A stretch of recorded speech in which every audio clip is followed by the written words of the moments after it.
Bismillahirrahmanirrahim. Alhamdulillah wassalatu wassalamu ala Rasulillah wa ala alihi wa sahbihi wa man tabi'ahu wa wala. Sambung kitab Fathul Majid, bab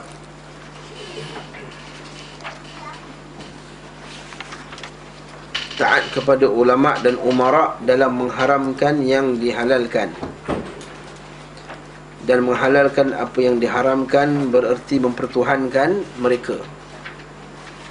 Sekali lagi, kita tekankan di sini maksud bab ini ialah nak beritahu bahawa bukanlah menuhankan sesuatu perkara itu hanya dengan sujud, sembah, menyembelih binatang, menyembelihkan korban, bernazar, bertawaf pada kuburan. Bukan itu sahaja. Antara perkara yang menyebabkan kita mempertuhankan seseorang selain daripada Allah Subhanahu wa ta'ala juga ialah bila kita taat pada seseorang dalam menghalalkan yang haram dan mengharamkan yang halal. Itu termasuk menyembah mereka juga. Dan kita pada perkataan Imam Ahmad bin Hanbal, bila dia mengatakan aku merasa hairan terhadap orang yang tahu kesahihan hadis, tahu isnad hadis, tetapi dia pergi ambil juga pendapat Sufyan Ats-Tsauri sebagai acuannya. Iaitu dia kata, aku peliklah orang yang belajar hadis ni, tahu hadis, tahu pula hadis tu sahih tak sahih. Kan kata, aku merasa hairan dengan orang mengetahui sanad-sanad hadis. Jadi daripada kata-kata Imam Ahmad ni, bolehlah kita faham bahawa hadis itu kalau nak dipegang hendaklah dipastikan kesahihannya dahulu. Kan? Kata aku rasa takjub dengan orang, aku rasa pelik dengan orang yang faham ilmu hadis tapi ambil juga pendapat orang lain. Maksudnya bila faham ilmu hadis tu, dia faham hadis-hadis yang sahih, dia tahu bahawa hadis tu sahih, tapi dia nak ambil juga pendapat orang lain. Jadi kita baca huraian dia sekarang pada muka 729. Betul tak? Bawah tu kan, ucapan Imam Ahmad ini adalah pengingkaran beliau terhadap hal itu, dan bahawa ia dapat berakibat kepada bentuk penyelewengan hati yang menyebabkan seseorang menjadi kafir. Kata Imam Ahmad ni keras kata-kata ni. Maksudnya, kalau orang tu ada hadis Nabi, kemudian dia ambil pendapat orang lain, sedangkan jelas hadis Nabi tersebut, dia takut-takut kalau orang tu ditinggalkan hadis tadi sebab ambil pendapat orang lain ni, akan terkena penyelewengan hati. Hati dia akan terseleweng. Macam mana boleh terseleweng tadi? Sebab dia rasa ada orang lebih pandai daripada Nabi. Contohnya, ada orang lebih berhak untuk menghukum dengan suatu hukum, ataupun ada orang lebih layak untuk ditaati selain daripada Nabi SAW. Sebab dia kata takut-takut akan menyebabkan dia menjadi kafir. Dia boleh jadi kafir ke macam ni? Ya, siapa yang mengatakan bahawa kalam Rasul, kalam orang lain lebih utama daripada kalam Rasul atau kalamullah, maka takut-takut dia boleh menjadi kafir. Nah, apatah lagi dalam masalah agama. Apatah lagi dalam masalah agama.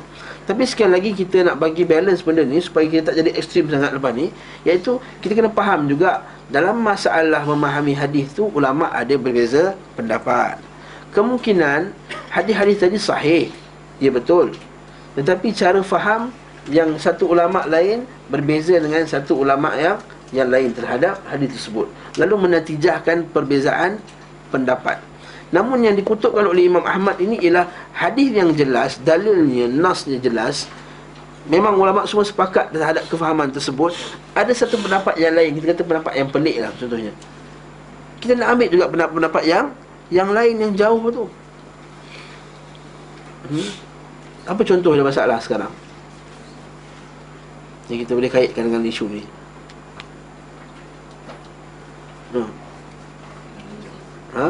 Bulan Rajab contohnya. Betul? Sahih. Bulan Rajab tidak ada hadis yang sahih yang menuntut kita untuk kata ada amalan-amalan khas pada bulan Rajab. Tapi kita kena balance juga masalah bulan Rajab ni. Bukanlah kita tak kasih orang puasa. Kita melarang orang mengagung-agungkan bulan Rajab sebagaimana orang-orang jahiliah mengagung-agungkan bulan Rajab. Sebabnya Masa bulan Rajab lah ni, isu setengah jam bulan Rajab ni. Sebabnya Memang dalam Islam bulan Rajab ni pertama memang bulan-bulan yang dihormati. Kita kena ingat bab tu. Allah Ta'ala sebut dalam surah At-Taubah, inna iddatash syuhuri 'indallahi 12 syahran fi kitabillah yauma khalaqas samawati wal arda minha arba'atun hurum fala tadhlimu fihinna anfusakum. Allah Ta'ala sebut, sesungguhnya di sisi Allah Ta'ala itu bilangan bulan-bulan ialah 12 bulan. Tapi di sisi Allah tu bulan tu bukan Januari, Februari, Muharram, Safar tu lah 12 bulan tu. Minha arba'at yauma khalaqas samawati wal ard. Dalam waktu 12 bulan ni Allah Ta'ala menciptakan langit dan bumi dan sekelilingnya. Kemudian Allah Ta'ala kata apa? Minha arba'atun hurum. Ada 4 bulan yang haram. Fala tadlimu fihinna anfusakum. Jangan kamu menzalimi diri kamu dalam 4 bulan yang haram tadi. Maksudnya pada 4 bulan yang haram ni, lebih-lebih lagi kita dilarang untuk berbuat maksiat dengan berbanding dengan bulan-bulan yang lain. Maksudnya memang ada 4 bulan. 4 bulan tu apa tuan-tuan? Rejab, Syaban,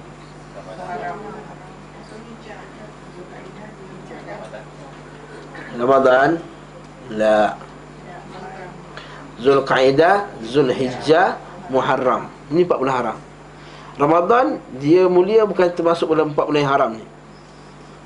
Dia mulia kerana padanya Ramadan, padanya Lailatul Qadr, pada ada bulan puasa.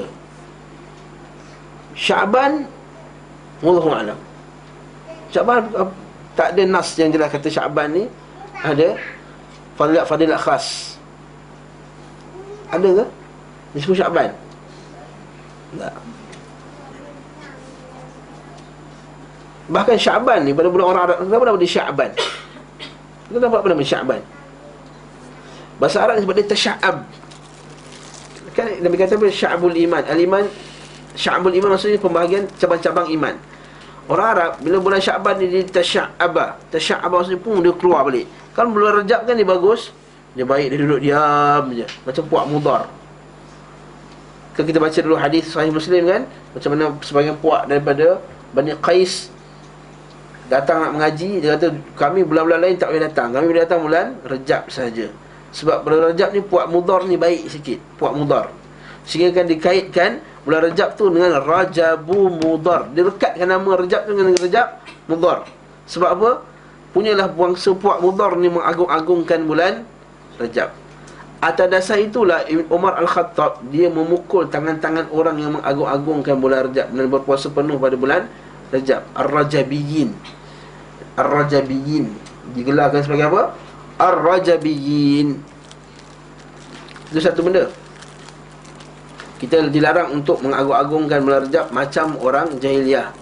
Tetapi bulan Rajab tu bulan yang dihormati, jadi balance. Kemudian adakah tak boleh beramal? Boleh beramal, nak puasa-puasalah. Sebab para ulama salaf 6 bulan sebelum Ramadan mereka telah melatih diri mereka, mempersiapkan diri untuk Ramadan. Jadi mempersiapkan diri untuk Ramadan dengan cara apa? Siapkan makanan dalam peti ais ke? Bukan. Siapkan menu-menu apa nak buka puasa? Bukan. Siapkan langsir sebelum bulan puasa kan tak sempat nak order? Bukan. Itu bukan. Itu persiapan kita untuk menyambut Ramadan. Okey. Jadi yang dimasukkan oleh ulama salaf tu ialah mula melatih berpuasa, banyakkan berpuasa, mula start balik Quran. Kita hari pertama 1 Ramadan tu baru buka Quran tu,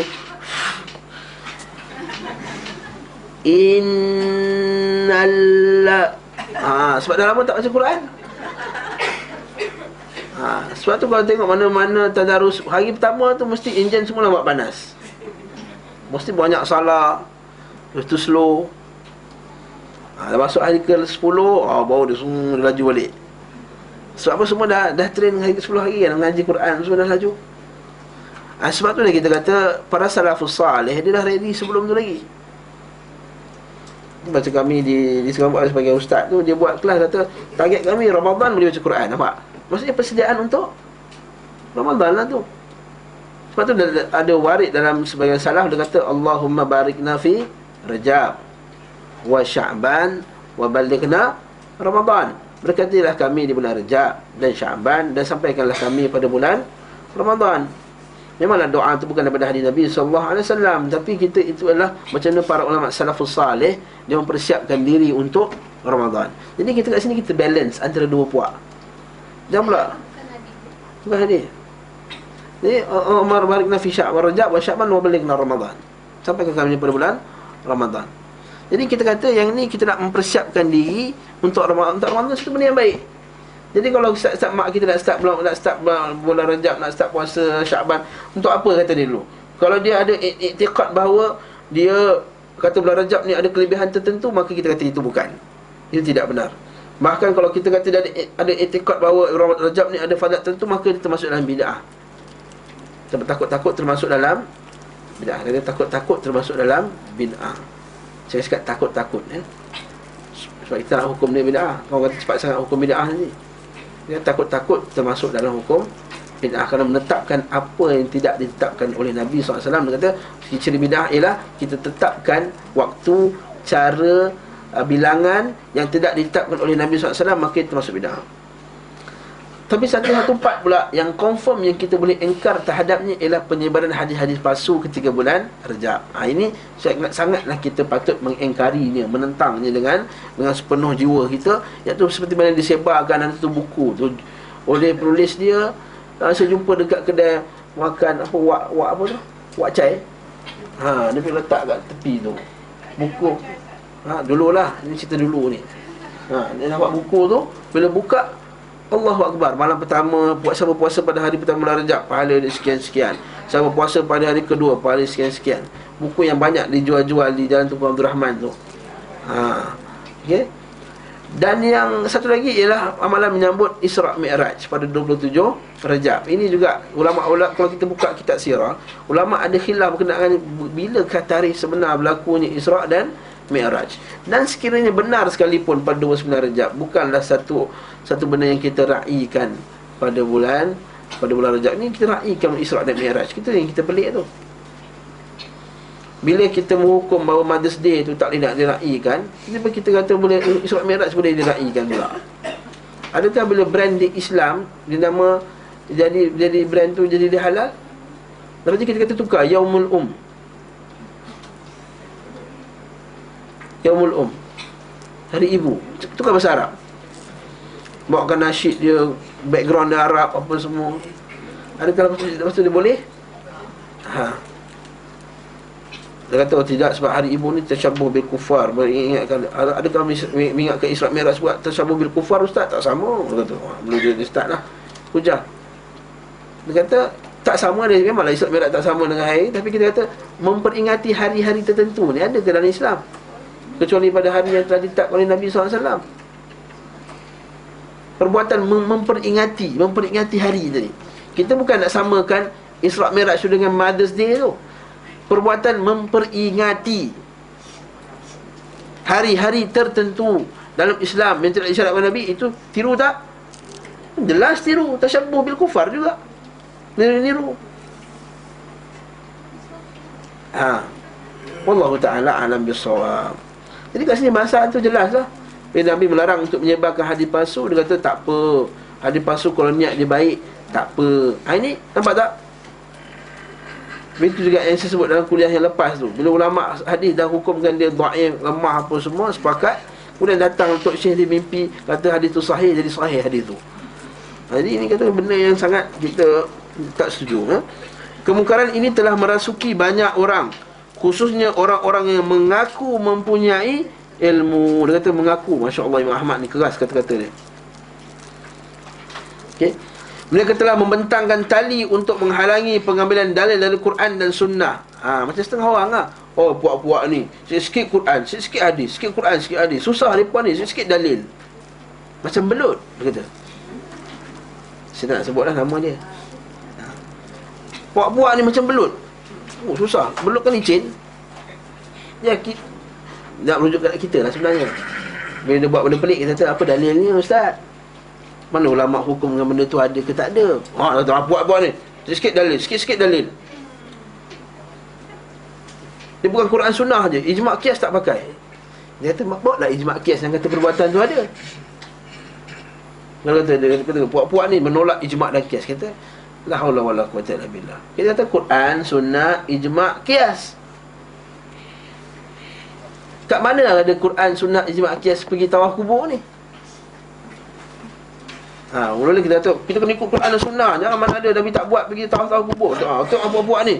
Ambil Quran dan sunnah je, ijma' qiyas tak pakai. Okey, kita had bawa daripada ijma' dan qiyas yang mengatakan bahawa tawaf kubur ni ada. Buat daripada ijma' dan qiyas bahawa kita boleh mengambil berkat-berkat orang soleh kat kubur. Buat daripada ijma' dan qiyas mengatakan para ulama' semua pergi dekat kubur sekian, letak batu atas kubur sekian untuk buang hajat kat situ. Buat daripada Al-Quran sunnah ijma' qiyas mengatakan para ulama' kata boleh berzikir sambil bernari. Buat Al-Quran sunnah ijma' qiyas mengatakan boleh pakai alat muzik untuk beribadah. Buat Al-Quran sunnah ijma' qiyas mengatakan bahawa nak pakai serban kena pakai sanad dulu. Buat juga Al-Quran sunnah ijma' qiyas yang mengatakan bahawa kata-kata guru sufi, mimpi itu boleh jadi hujah dalam hukum syarak. Tak boleh bawa, pasti tak boleh bawa. Sebab tak ada. Ijma' ni satu benda yang susah, sepakat ulama'. Tak semua benda boleh ijma'. Itu korang ni cakap je kata. Tuan-tuan, sebab tu golongan ni dia suka nak dia talbis, dia pusing dengan kita balik. Tengoklah buat-buat ni ambil Quran sunnah tak pakai. Itu para ulama' semua sebab hatta dari ijma' dan qiyas sebenarnya ijma' sahabat tu kalau kita tengok balik dalil, kalau kita cek betul-betul dalam sebenarnya ada dalil sebenarnya, kata Ibn Taimiyah rahimahullah ta'ala. Ya, betul ini yang mengaku punya ilmu ni, yang mengaji tinggi ni. Ngaji Quran Melayu sanad sini, sanad situ. Tapi masalah ni dia sama ada tersilap atau sengaja mensilapkan diri dia supaya pengaruh dia tidak hilang. Mereka telah bertangan tali menghalang pengambilan dari Al-Quran dan Sunnah dan menghalang orang dari mengikuti Rasul sallallahu alaihi wasallam, mengendahkan perintah dan larangannya. Di antara perkataan mereka, ini kata mereka, tak boleh berdalil dengan kitab dan sunnah kecuali seorang mujtahid. Mana boleh kita terus ambil Quran dan sunnah? Ini ulama besar je boleh ambil terus dari Quran dan sunnah. Kita kena ambil daripada ulama. Benar. Kalam kamu tu benar. Kita kena ambil Quran, kita kena ambil hadis. Tapi kita kena faham dengan cara yang betul. Itu betul. Tapi itu tidak menyebabkan kita terhalang daripada beramal hadis sebab ada satu kata-kata orang yang lain. Dia menghalang. Ada setengah tempat tu, tak sebut lah. Mungkin Amiruddin tahu. Baca kitab Bulughul Maram pun tak boleh. Tahu tak? Ustaz Anzaruddin punya lah baik. Bukannya macam Ustaz Ali sekarang. Bukan macam Ustaz Ridwan sekarang. Punya lah baik Ustaz tu. Mengajar satu tempat di Selangor.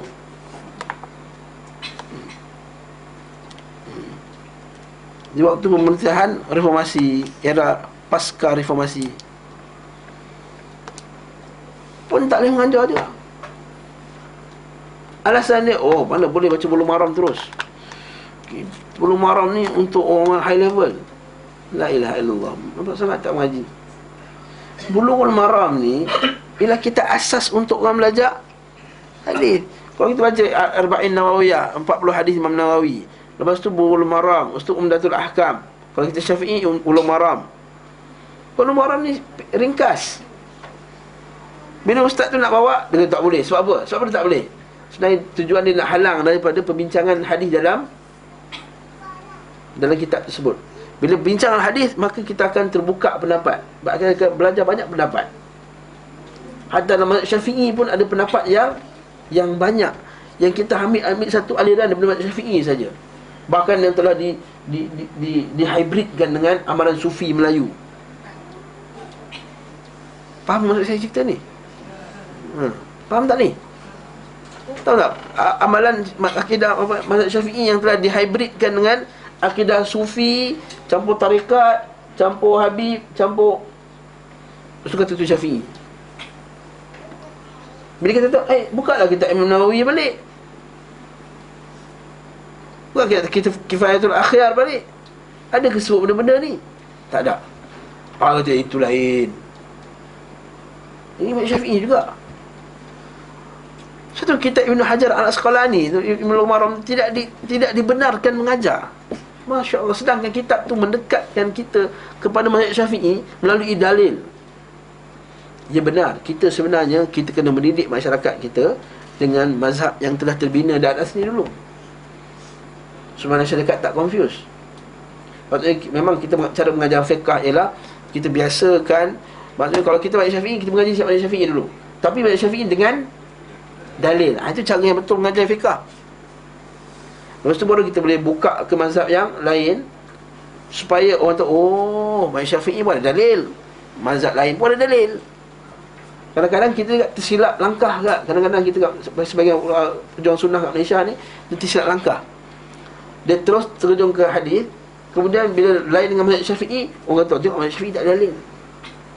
Sebab mazhab Syafi'i ada dalil sebenarnya. Hatta dua qaulah tak dua qaulah ada dalil. Hatta kunut pun ada dalil. Bila ini kita buat macam ni, kita akan tersilap langkah. Bila tersilap langkah, dia nak menatijahkan sebahagian daripada orang Melayu sunnah kata mazhab Syafi'i tak ada. Lalu puak-puak sana marahlah. Nampak tak? Puak-puak sana bila puak sana marah, nampak puak ni tak mengaji sebenarnya. Jadi jangan baca bulughul maram. Kadang-kadang sebab apa? Kesilapan kita juga. Tapi ala kulli hal, mereka juga silap dalam apa dia? Menghalang orang daripada mengaji kitab Ibn Hajar terus. Malah orang tengok dalil Quran Sunnah, tengok depan mata dalil ni. Sebelum ni mengaji, tengok hukum je. Rukun solat ada 13. Wah ni. Dalil tak tahu. Kita tak boleh salahkan cara mengaji tu. Cara mengaji tu betul. Sebab peringkat dia betul ketika tu. Untuk anak-anak sekolah rendah, tak boleh bagi dalil banyak. Bahkan kitab Al-Imam An-Nawawi, Raudatul Talibin, kitab mazhab Syafi'i, tak ada dalil pun sikit je. Kalau kita buka bab Wudu ada 6, 1, 2, 3, 4, 5 rukun. Sunatnya 1, 2, 3, 4, 5. Tak ada dalil pun. Kitab Raudatul Talibin. Dalam mazhab Hanbali ada benda yang sama juga. Kitab Zadul Mustaqni contohnya, atau At-Tashil fil Fiqh. Kita At-Tashil. Tashil fil Fiqh dia letak apa? Rukun je. Rukun solat 3 banyak ni. Tu mazhab Hanbali ada wajibat solat, ada benda yang wajib dalam solat. Kalau kita rukun je kan. Kalau mazhab Hanbali ada wajib dan ada rukun. Dan ada beza tu. Bagi mazhab Hanbali baca subhana rabbiyal azim wa bihamdihi itu wajib, tapi tak masuk rukun. Bagi mazhab Hanbali baca subhana rabbiyal a'la tu wajib. Baca rabbighfirli warhamni wajburni itu wajib. Tahiyat awal wajib. Tak masuk rukun tapi wajib. Jadi kat sini kita perlu balance dari segi dua bab. Kita mengaji fiqh betul kena beri para ulama, tapi jangan halang orang daripada tengok dalil. Jangan kata bila tengok dalil ni ini untuk orang tahap mesti dia. Jangan kata bila tengok dalil ni nanti nak melawan dah nanti. Nak tahu dalil nak melawan dah tu, tengok dalil. Tidak. Sedangkan para sahabat radhiyallahu anhum sentiasa mencari-cari dalil. Ma'allamaka bihadza, siapa ajar kau macam ni? Faqad akhbarana Rasulullah SAW macam ni. Faqad ra'aitu Rasulullah, kami melihat Rasulullah SAW berwuduk macam wuduk ku ini. Benarkah kamu telah lihat Nabi wuduk macam ni? Ya, aku telah melihat dengan mataku sendiri. Ada setengah tu pula Abu Hurairah kata, aku bersumpah aku lihat Nabi macam ni cara dia. Maksudnya semua nak cari dalil.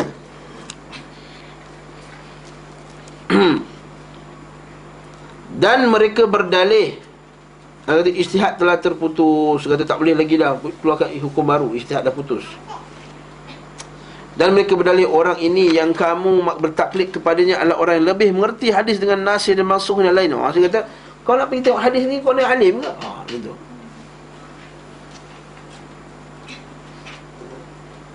Kau jangan tengok hadis, kau tak tahu, kau tak faham hadis. Adakah benda tu menghalang kita boleh tengok hadis? Tak. Walaupun kita memang kita mengaku kita tak pandai hukum-hukum usul fiqh, tak pandai kepada nasih dan mansukh, tak pandai pada am dan khas. Ini semua istilah usul fiqh saya sebut ni ya. Tak pandai kepada mutlak muqayyad, tak faham ilmu hadis. Tapi adakah benda tersebut menghalang kita daripada tengok dalil? Sekali lagi tak. Kita berhak untuk tengok dalil. Jadi kita ustaz bagilah dalil. Macam mana perbincangan ulama' tentang dalil ni? Barulah ilmiah. Memang ustaz tu terpaksa buat homework lah lepas tu. Ustaz terpaksa buat homework lah, serius. Sebab kalau kita tahu dalil, macam mana pula pendapat ni ustaz? Dia kata macam tu.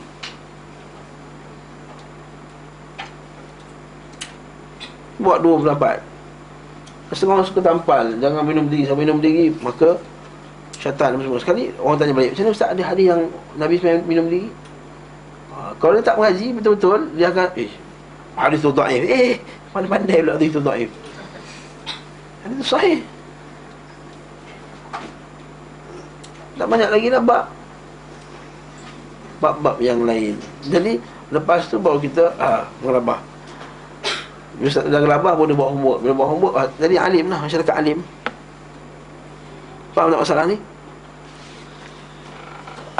Maka beliau tidak berbicara berdasarkan hawa nafsu. Mereka berpegang pada ucapan yang biasa, bisa salah, yang boleh salah. Sedangkan imam-imam lain berbeza pendapat dengannya.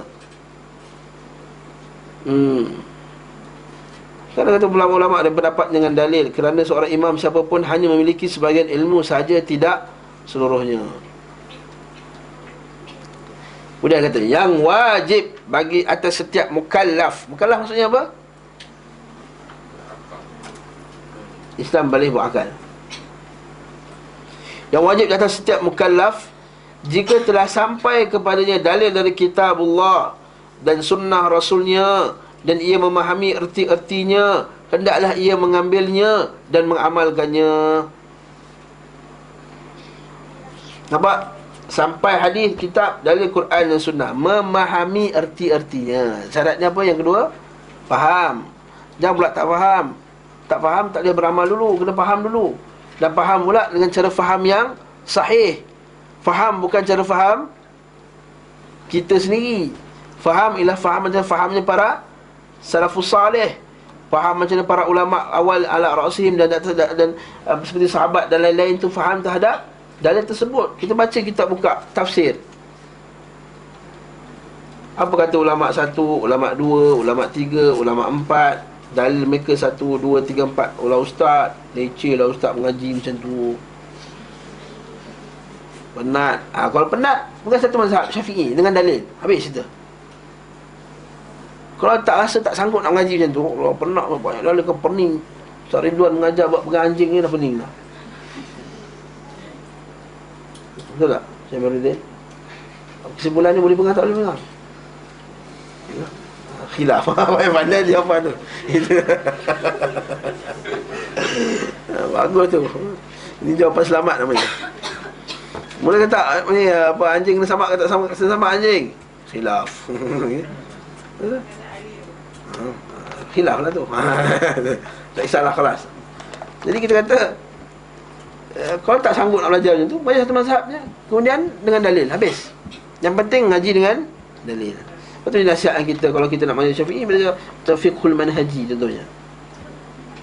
Kita al-fiqh al-manhaji Mustafa Bukhari, kitab yang bagus, ringkas untuk kita mengaji. Ada kat rumah dah kitab tu.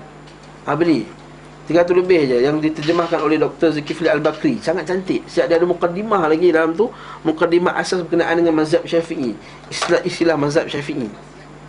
Sangat cantik. Ada dalil. Maksud nak pergi up lagi, nak upgrade sikit, kita pergi kitab macam Kifayatul Akhyar dalam mazhab Syafi'i. Kitab kena upgrade tinggi lagi, macam Al-Majmu', Al-Um, bagus juga. Itu tinggi juga sebenarnya, tapi bagus juga. Kalau kitab, cuma Al-Um ni ialah kitab asal mazhab Syafi'i. Kemudian ada perkembangan dalam mazhab Syafi'i. Faham tak? So ada perkembangan baru dalam pendapat mazhab Syafi'i.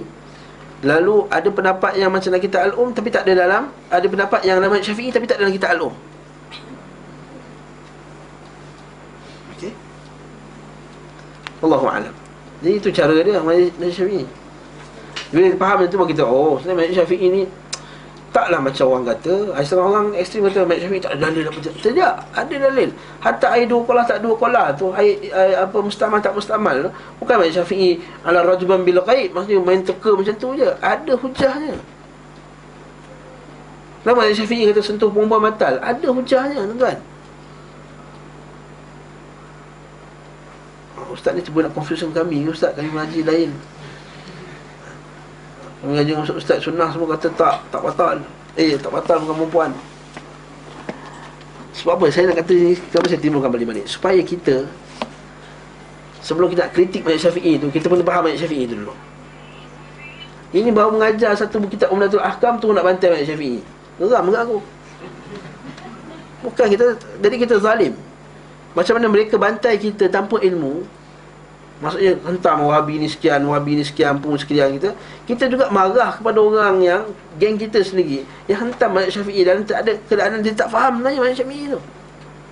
Memperlekehkan setengah-setengah hukum, memperlekehkan setengah-setengah fatwa mazhab Syafi'i, sedangkan memang ada nasnya kadang-kadang. Cuma cara faham nas tu berbeza.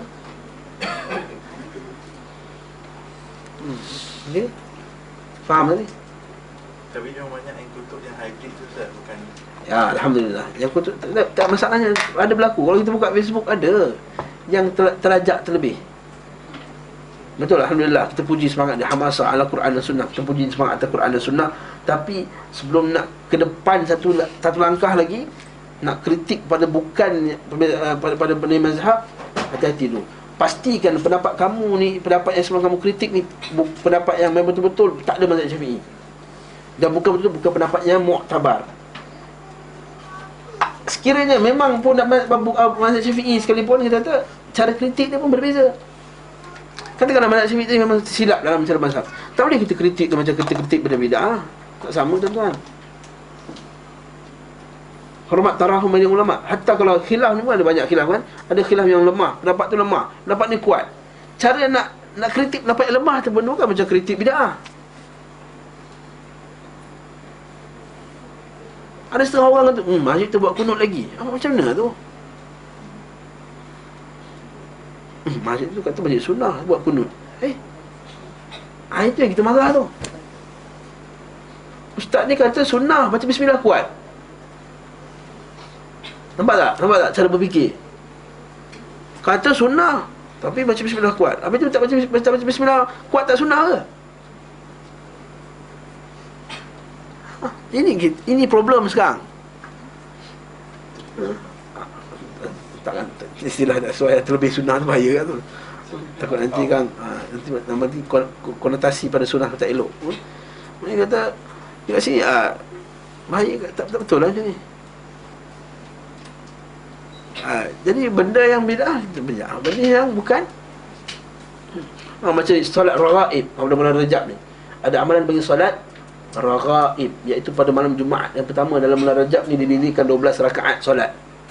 Ni Imam Nawawi bantai habis, kata ini solat bid'ah munkarah, tak ada apa dalil. Semua ulama sepakat bahawa benda ni bid'ah. Nampak tak?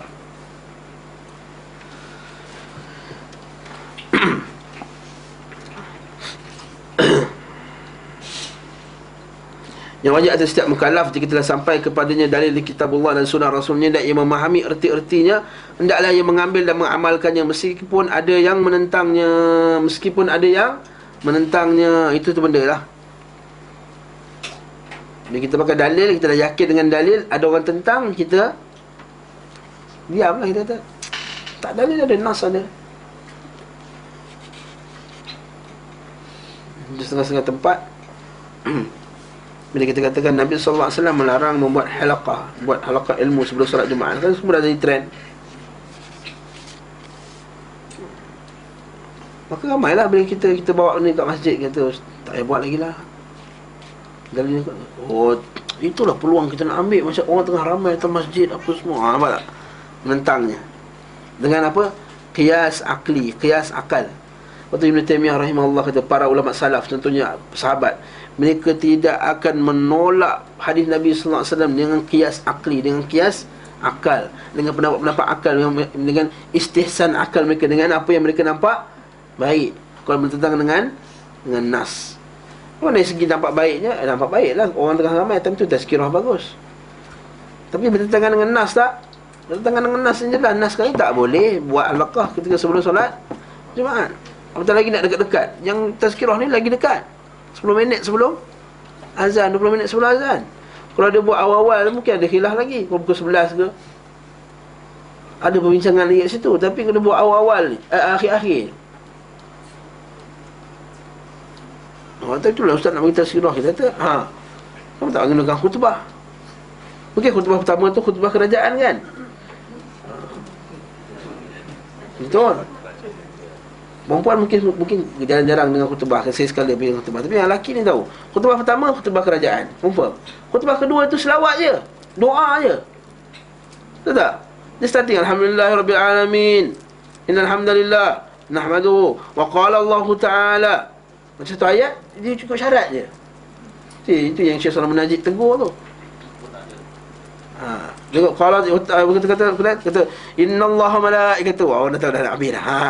Orang dah start dah setting. Sebelum tu dah doa dah, wardallahumma an sadatina Abi Bakr wa Umar wa Uthman, tapi tak angkat tangan lagi. Allah maghfir lil muslimin wal muslimat, semua angkat. Sedangkan sebelum tu dah doa dah, tu tak angkat awal lagi. Sebab dia dah setting, dia dah tet. Allah maghfir lil muslimin wal muslimat. Tu dah ada dah. Sedangkan sebelum tu doa kepada para sahabat tu. Wardallahumma an sadatina Abi Bakr wa Umar wa Uthman wa Ali wa sahabati ajma'in. Wa asribadu kabadin gina sribatu ana. Tu tak angkat lagi. Allah maghfir lil muslimin wal muslimat, angkat tangan. Ala kulli hal, khutbah yang kedua tu dia memang cukup syarat rukun khutbah je. Alhamdulillah, selawat, takwa kepada Allah, doa kepada orang muslim. Habis itu je. Baik tak khutbah. Waktu Syekh Salman Najib kata khutbah kedua lah. Khutbah maksudnya apa? Memberi peringatan. Jadi gunakan khutbah yang kedua tadi. Wahai imam-imam sekalian, imam-imam ni bukan tak pandai mengaji Mesir, mengaji Al-Azhar, mengaji apa semua. Karanglah sedikit berkenaan dengan masyarakat kat situ. Tuan-tuan sekalian, masjid kita ni tandasnya kotor, dapat si. Ini bagi khutbah 15 minit pasal tandas. Tak sebut masjid mana lah.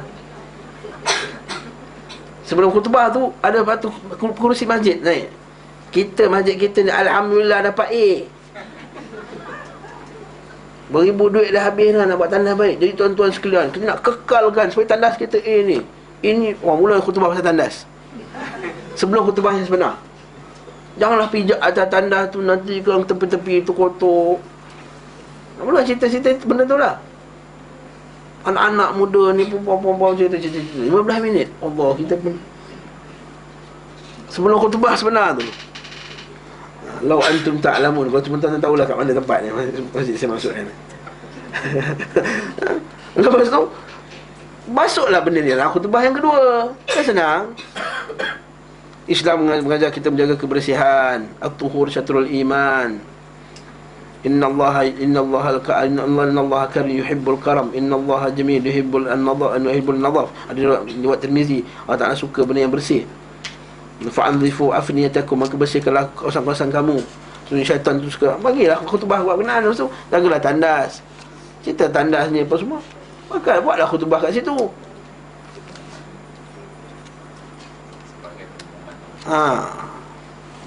Satu kata matikan satu sunnah, hidupkan satu bid'ah, satu sunnah akan mati. Bebel ustaz ni. Ikutilah Allah Ta'ala dalam Al-Quran, ikutilah apa yang telah kepadamu dari Tuhanmu, dan janganlah kamu ikuti pemimpin-pemimpin selainnya. Amat sedikit kamu mengambil pelajaran. Allah Ta'ala berfirman juga, dan apakah tidak cukup bagi mereka bahawa kami telah menurunkan kepada kamu kitab Al-Quran sedang dibacakan kepada mereka. Sungguhnya dalam Al-Quran itu terdapat rahmat yang besar dan pelajaran bagi orang yang beriman. Maksudnya Quran dengan sunnah asas dia. Aku berkata, bawah ni penulis kitab ni, tidak ada yang menentang itu kecuali para ahli taklid yang bodoh. Keras agak tu. Kita tak semestinya ambil kata-kata penulis kitab ni kat orang lain. Ni satu lagi lah budaya. Karena memang kitab tu keras. Dia ambil ayat ni, tu dia pergi post kat Facebook. Tidak ada menentang kecuali ahli taklid yang bodoh. Allahuakbar. Kasarnya. Kita ada tempat kita boleh tunjuk kasar, ada tempat yang kita kena tunjuk kelembutan, dan tempat yang kita tak boleh hukum sama. Bila kita buat macam tu kan, tu yang ada orang tak faham, kata apalah puak-puak ni keras sangat, taklid, bodoh, apa semua keluar. Kerana mereka bodoh dengan Al-Quran dan Sunnah dan benci kepada keduanya. kat sini kita kena ada reserve sikit lah. Sebab kadang-kadang orang yang tentang tu bukan dia benci pada Quran dan Sunnah, dia benci pada mazhab pegangan kita tu sebenarnya. Kat sini saya agak reserve sikit.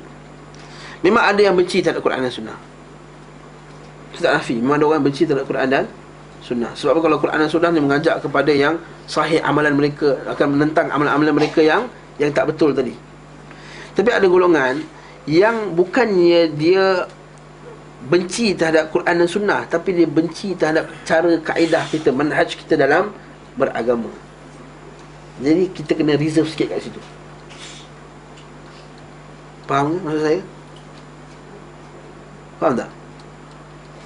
Dia manusia ni dia rosak sebab dua. Satu, su'ul qasdi, niat yang jahat, atau su'ul fahmi, atau silap faham.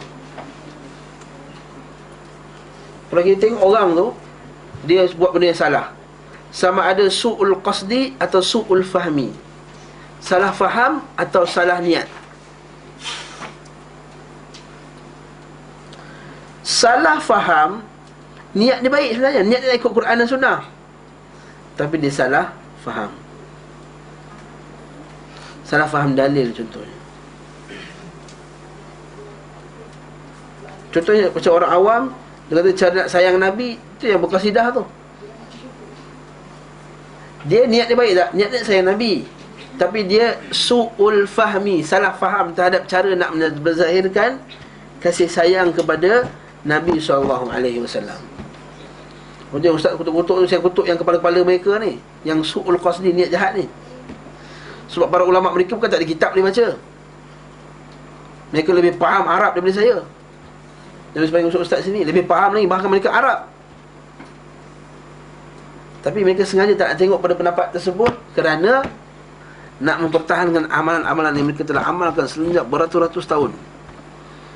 Yang ni su'ul qasdi, niat yang jahat. Jadi dalam satu grup tu mungkin kepala ni niat jahat, bawah ni salah faham.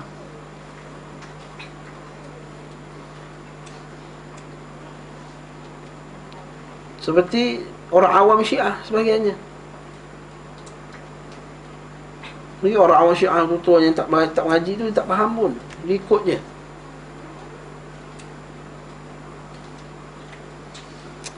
Wallahu ta'ala alam. Jadi kat sini ada orang yang su'ul fahmi, silap faham tadi. Dan silap faham ni pula, detail lah pula. Silap faham ni pula, ada silap faham yang diberi uzur, ada silap faham yang tak diberi uzur. Uzur ni apa? Dimaafkan. Ada yang tak boleh dimaafkan. Silap faham yang tak boleh dimaafkan ialah silap faham yang jelas bertentangan dengan usul-usul pokok-pokok agama Islam. Contohnya, saya silap faham lah yang Islam ni tak boleh rupanya sembah berhala. Mana boleh? Itu isu pokok Islam. Bila mengucap la ilaha illallah tu dah tak boleh sembah berhala dah. Itu benda asas. Ajar kanak-kanak boleh faham. Jadi tak boleh kalau dia pergi sembah berhala kata saya silap faham masalah ni. Dia tak boleh.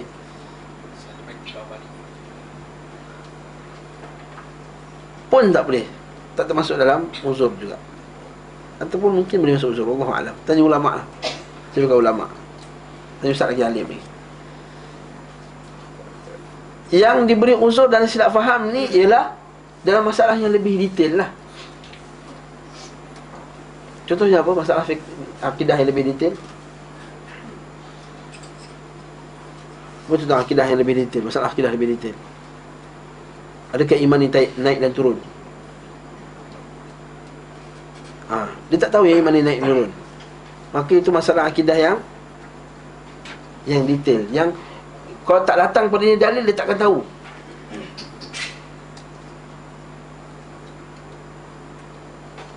Faham tak masalah ni? Kita tak faham, nak bagi contoh lain ni. Faham tak ni? Tak faham? Contoh lain. Contoh lain. Berdoa kepada orang mati atau berdoa kepada makhluk. Wahai jin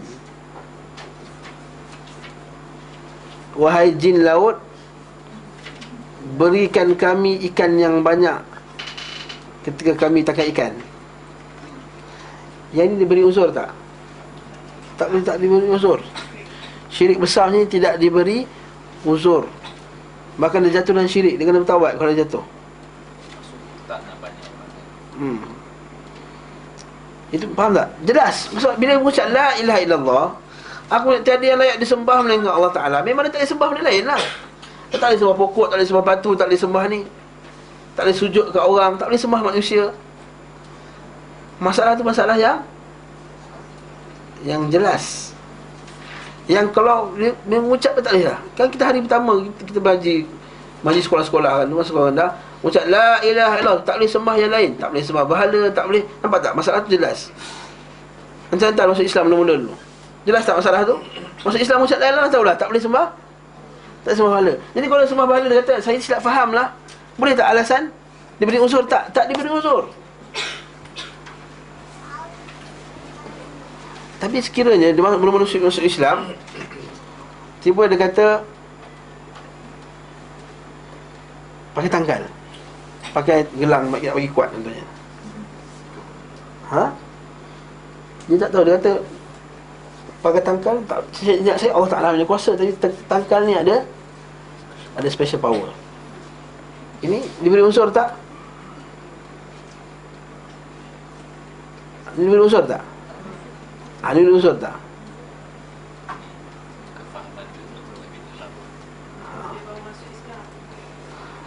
Kalau hadithul ahdi bil Islam, kalau baru masuk Islam, yes, diberi unsur. Kalau baru masuk Islam, yes, dia diberi uzur. Tapi sekiranya dah masuk lama, dah tersebar dalam masyarakat, dalam Islam dan Malaysia ni, di Malaysia ni tak ada orang tak tahu yang tangkal ni tak khurafat. At least orang tahu dia benda tu khurafat. Tangkal dan bomoh semua tu, dah sampai dah keluar cerita filem dah khurafat dah. Dah keluar dalam rancangan apa tu? Apa tu? Misteri Nusantara. Misteri Nusantara. Dah keluar dah benda tu.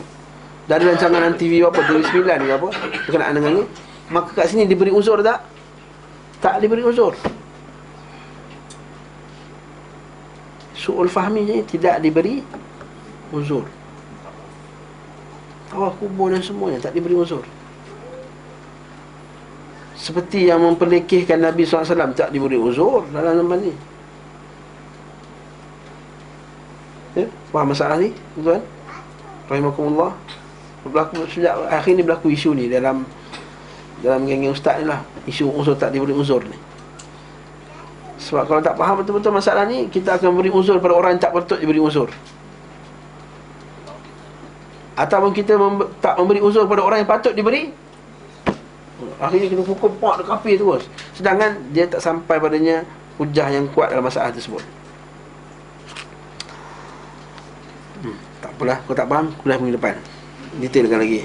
Dah 10.30 dah. Ada soalan tak? Ustaz, maknanya kalau orang tu buat syirik sekali pun, dia masih ada peluang taubat lah. Mesti orang buat syirik, dia ada peluang untuk bertaubat. Walaupun Tuhan kata tu, ayat kata apa semua dosa kecuali syirik. Yes. Itu akhirat. Itu di akhirat kelak. Kena faham ayat surah An-Nisa tu, sesungguhnya Allah Ta'ala mengampunkan semua dosa kecuali dosa syirik. Itu di akhirat kelak. Habis tu Ustaz, apa? Akhirat kelak boleh diampunkan dosa ke? Soalan akhirat kelak boleh diampunkan dosa ke? Bukan ke dosa kan diampunkan kat dunia ni? Yes, akhirat kelak boleh diampunkan dosanya. Sebab kita ahli sunnah wal jamaah, kita punya i'tiqad macam ni. Sesiapa yang berdosa itu di bawah masyiatillah. Ini kaedah yang kita faham betul-betul. Sesiapa yang berdosa itu dia di bawah kehendak Allah. In sya'a azzabahu wa in sya'a yaghfiralah. Sekiranya Allah Ta'ala nak azabkan dia, Allah Ta'ala akan azab dia. Sekiranya Allah Ta'ala nak ampunkan dia, Allah Ta'ala boleh ampunkan dia. Nampak tak? Apa dalilnya? Banyak dalil lah. Hadis Nabi SAW kata, ya ibna Adam, lau ataitani bi qurabil ardi minal khataya thumma laqitani wa lam tusyrik bi syai'a laqituha biqurabiha minal maghfirah. Wahai anak Adam, sekiranya engkau berjumpa aku dalam keadaan dosa sepenuh bumi, kemudian kamu jumpa aku dalam keadaan kamu tidak mensyirikkan aku dengan sesuatu pun, maka aku akan jumpa kamu, maksud aku akan bertemu dengan kamu dalam sebanyak itu juga pengampunan. Nampak tak? Kalau dia kata, bukankah dia kata taubat? Kalau taubat, kenapa datang akhirat dalam keadaan dosa pula? Taubat tak ada dosa. Hatta ibu minaz zambi kama la dzambala. Orang taubat daripada dosa tidak ada seumpama tidak ada dosa. Jadi ayat tu perlu difahami dari segi apa? Akhirat nanti. Allah Ta'ala kalau seorang tu dia buat maksiat, macam mana maksiat sekalipun, dekat akhirat nanti dia ada peluang bagi Allah Ta'ala nak ampunkan. Ya. Dan Allah Ta'ala boleh juga azab dia. Betul Ustaz, macam mana ayat-ayat azab yang lain tu? Yes, Allah Ta'ala punya azab dengan yang selain disebutkan. Orang minum arak sekian pahala dosanya, orang sekian pahala dosa, ini azabnya.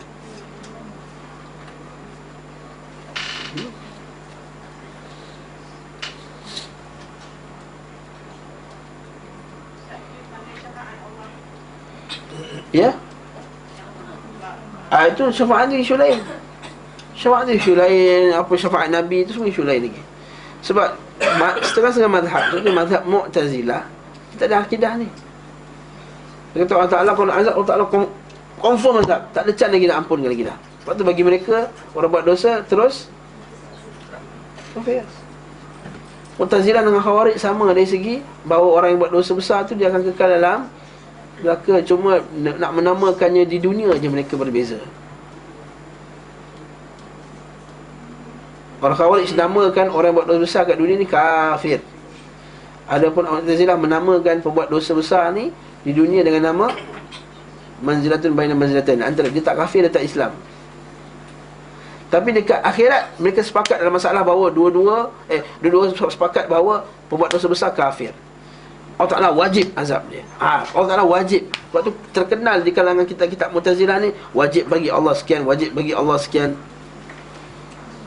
Dia pula mewajibkan bagi Allah Ta'ala. Itu kata Syekh Abdullah Ghunaim pada syarah kitab At-Tazkirah At-Tabsirah, Imam Qurtubi kata ini akhlak yang buruk di kalangan ahli Mu'tazilah. Dan itu mengatakan wajib bagi Allah Ta'ala, wajib bagi Allah Ta'ala macam ni. Tidak diwajibkan bagi Allah Ta'ala dengan apa-apa. Wallahu Ta'ala a'lam bis-shawab. Faham tak masalah tu? Jelas tak tu? Jelas.